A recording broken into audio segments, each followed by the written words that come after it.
महाराजांनी रात्रंदिवस तेलाचा दिवा जाळला त्या भगवती समोर आणि रात्रंदिवस तिची आराधना केल्यानंतर माई पकडती भगवती त्या ठिकाणी अनेक रूपामध्ये प्रकट झाली दक्ष महाराजांच्या समोर. आता अनेक रूपामध्ये प्रकट झाल्यानंतर दक्ष महाराज म्हणतात, आई तुझ्या कोणत्या रूपाकडे पाहू? या रूपाकडे पाहू, या रूपाकडे पाहू की या रूपाकडे पाहू? एका रूपात ये आई. एका रूपात ये म्हटल्यानंतर ती एका रूपामध्ये प्रकट झाली. विचारला, सांग दक्षा तुझी काय इच्छा आहे? मी तुझ्यावरती प्रसन्न आहे. आता इच्छा काय म्हटल्यानंतर दक्ष महाराजांनी सांगितलं की तू माझ्या पोटी मुलगी म्हणून जन्माला यावी. आता दक्ष महाराजांनी अशी इच्छा व्यक्त केल्यानंतर ती भगवती स्वतः सांगते, दक्षा तुझ्या पोटी जन्माला येणं सोपं आहे बरं का, पण माझा सांभाळ करणं ही काही सोपी गोष्ट नाहीये. मी धगधगती ज्वाला आहे. मी जर तुझ्या घरामध्ये लक्ष्मी म्हणून जन्माला आली ना तर तुझ्या घराचं कल्याण करीन, पण तीच ज्वाला जर एखाद्या दिवशी भडकली ना तर तुझ्या चांगल्या आयुष्याला राख करून निघून जाईल. मी दक्षा सोपं नाही मला जन्माला घालणं. असं म्हटल्यानंतर दक्ष महाराज म्हणतात, तुझी काय अट आहे तेवढी मला सगळ्या मान्य आहेत, फक्त तू माझ्या पोटी मुलगी म्हणून जन्माला यास. आता त्या ठिकाणी भगवतीनं दोन अटी घातल्या. मी ज्या वेळेला मुलगी म्हणून जन्माला येईल आणि मी जेव्हा ओगवर होईल ना तेव्हा माझा विवाह भगवान श्री शंकराशी लावून द्यायचा, पहिली अट. आणि दुसरी अट, ज्या दिवशी माझा अपमान तू करशील ना त्या दिवशी तुझ्या सहित तुझ्या राज्याचा नाश करून मी निघून जाईल. पहिली अट दक्षाला सांभाळता आली, पण दुसरी अट सांभाळता आली नाही. माई बापांनो, पुढचा भाग सगळ्यांना माहिती, मला ते सांगायचं नाही. माझं सांगायचं तात्पर्य इथपर्यंतच आहे. या जगातला, या विश्वातला देवीचा पहिला गोंधळ, आदिशक्तीचा पहिला जागर जर कोणी केला असेल ना तर तो दक्ष महाराजांनी केला. विठ्ठल विठ्ठल.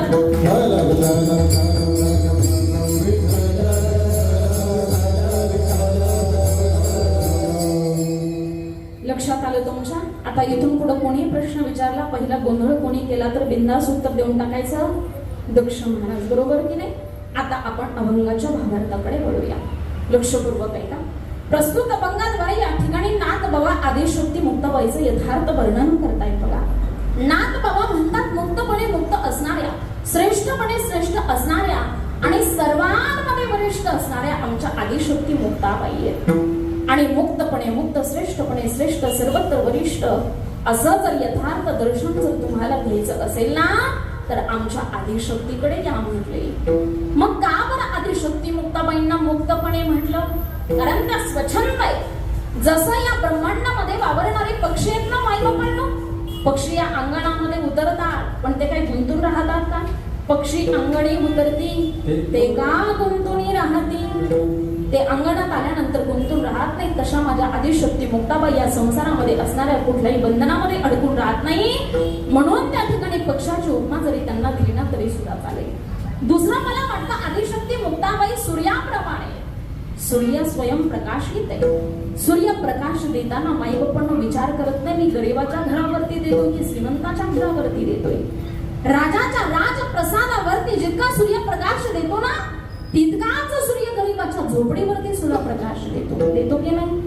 परोपकारा करता त्याचं जीवन आहे. तो विचार करत नाही, तो स्वच्छंद आहे, स्वतःच्या मनाला वागणार आहे.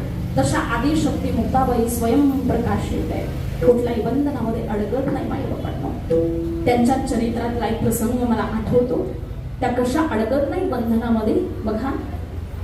आदिशक्ती मुक्ताबाईंच्या जीवनामधले ज्या वेळेला मायबाप निघून गेले आणि मायबाप निघून गेल्याच्या नंतर आळंदी तीर्थक्षेत्रामध्ये त्या ठिकाणी गावामध्ये खापर मागण्याकरता आदिशक्ती मुक्ताबाई जातात.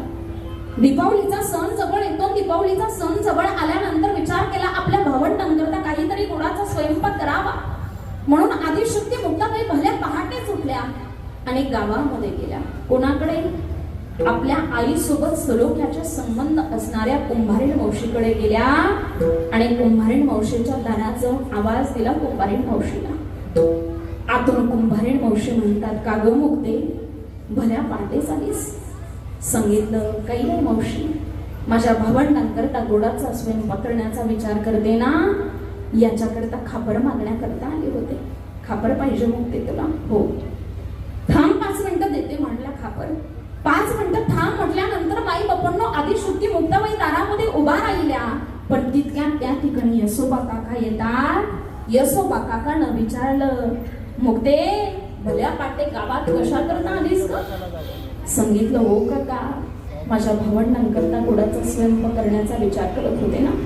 मंडी बनवण्याचा विचार अंतःकरणामध्ये आला म्हणून आले होते खापर मागण्याकरता. संन्याशाच्या कार्ट्याला गोडाचा स्वयंपाक खावासा वाटतो का? संन्याशाच्या कार्ट्याला मांडे खावेशा वाटतात का? असं वाक्य यसोबा काकांनी वापरलं आणि जोरात काना खाली मारली मुक्ताबाईच्या. माय बापांनो ज्या वेळेला आदिशक्ती मुक्ताबाईच्या कानाखाली मारली ना रे, 5 बोट मुक्ताबाईच्या गालावरती उमटलेली 5 बोट ज्या वेळेला गालावरती येत ना, आदिशक्ती मुक्ताबाईच्या अंतःकरणामध्ये विचार आला, अरे आता मी परत जेव्हा सिद्ध बेटामध्ये जाईल ना, ज्ञानोबरांनी जर ही 5 बोट पाहिली तर काही म्हणतील माझ्या ज्ञानोबरांनी. आदिशक्ती मुक्ताबाई आळंदीच्या तीर्थक्षेत्रामधून एका गल्लीतून धावत पळत सिद्धपेठाच्या दिशेने निघाल्या.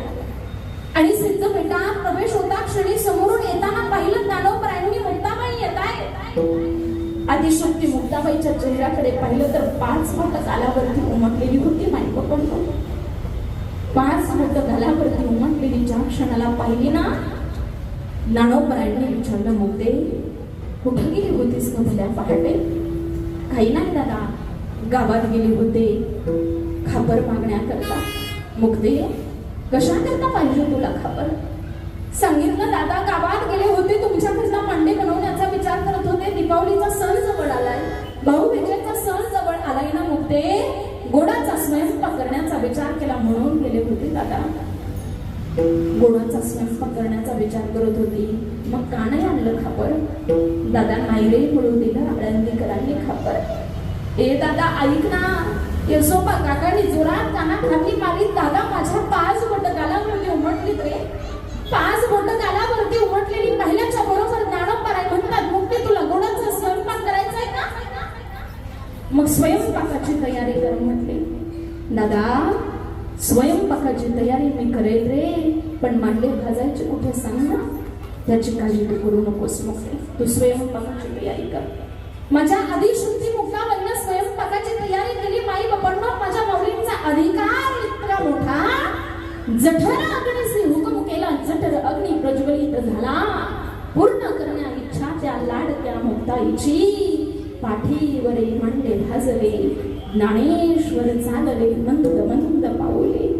ज्ञानोबरांनी 5 वर्षाच्या मुक्ताबाईची इच्छा पूर्ण करण्याकरता पाठीवरती मांडे भाजले रे. एका भावाचं बहिणीवरती असणारं प्रेम याच्यामधून समजतं माई बापांना.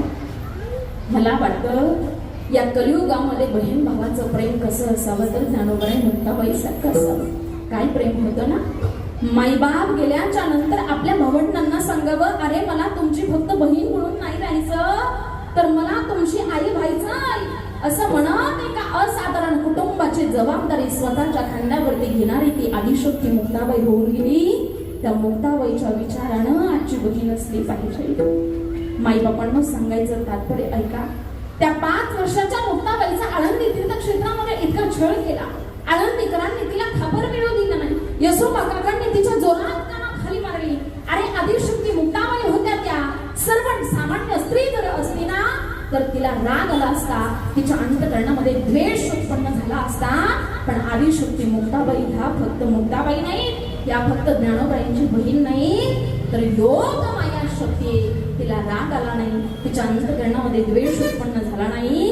कारण या समाजाच्या स्तुती आणि निंदा या दोनही गोष्टीपासून खऱ्या अर्थानं अलिप्त असणाऱ्या आमच्या आदिशक्ती मुक्ताबाई आहेत. आणि दुसरी गोष्ट सांगू, पाठीवरती मांडे भाजणं हे काही सामान्य गोष्ट नाही माई बापांना. अरे पाठीवरती मांडे भाजणे, आपल्या समोर जर एखाद्या भावाची पाठ लाग झाली तर आपल्याला सहन होईल का? कदाचित आपलं अंतःकरण भयभीत होईल. पण योग माया शक्ती असणारी आदिशक्ती मुक्ताबाई ज्यावेळेला ज्ञानोबाईंनी जठर अग्नीला हुकूम केला आणि पाठी वरती मांडे भाजले ना, त्यावेळेला आदिशक्ती मुक्ताबाई भयभीत झाल्या नाही. म्हणजे समाजानं केलेली अवहेलना, समाजानं केलेला अपमान ही परिस्थिती मुक्ताबाईचं मन विचलित करू शकली नाही. आणि पाठीवरती मांडे भाजलेली अग्नी खऱ्या अर्थानं त्यांना भयभीत करू शकली नाही. या दोनही गोष्टीपासून त्या खऱ्या अर्थानं मुक्त आहे. आणि म्हणून त्या ठिकाणी नाथ बाबा म्हणतात त्या सर्वात वरिष्ठ आहे अभंगाचं प्रथम चरण. मुक्तपणे बोलता श्रेष्ठ पाणी श्रेष्ठ मुक्तपणे